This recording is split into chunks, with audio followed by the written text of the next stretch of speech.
I was very honored when the museum put in a little, display about my 50 years of video and film production.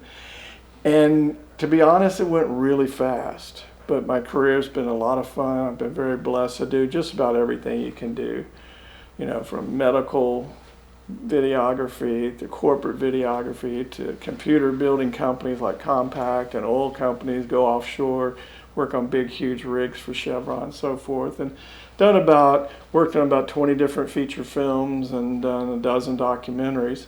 And so this is just kind of something that the people here thought that they, was newsworthy, so to speak, and put up a little exhibit for a little while.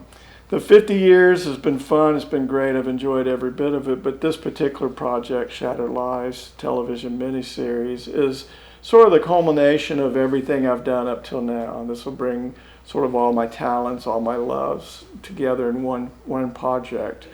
It started over 20 years ago with Shattered Lives as something we did in the high schools to try to discourage high school students from drinking and driving and texting and driving and so forth. And now we're trying to take that message basically to the world.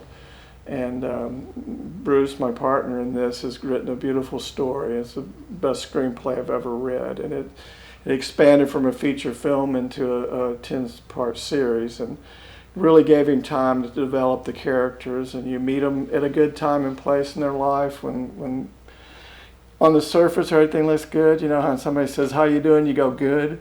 We kind of begin there, and then we kind of peel back the onion a little bit, and you see that everybody's got troubles. That's true life. And so you meet these people, and you kind of understand what they're doing and struggling with, and from the high school kids to their parents and everybody in this community.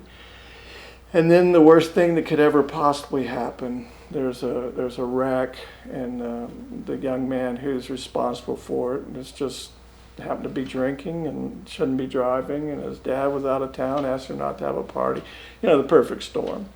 And so we follow the community and the folks that lose their children through that, and the story gets a whole lot more serious.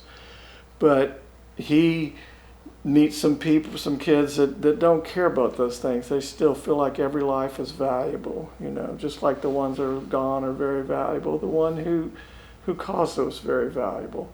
And so he goes to prison. He meets a cast of characters, a lot of them bad guys, but a lot of them good people that end up in there for one reason or the other. And we follow those guys, and we follow James to where he actually meets someone in prison that takes him, kind of mentors him in music, which is ironic because when we meet his dad in the beginning, we find out his dad's a music producer. And so that's kind of the background. His dad was always busy trying to make a living like a lot of us dads do.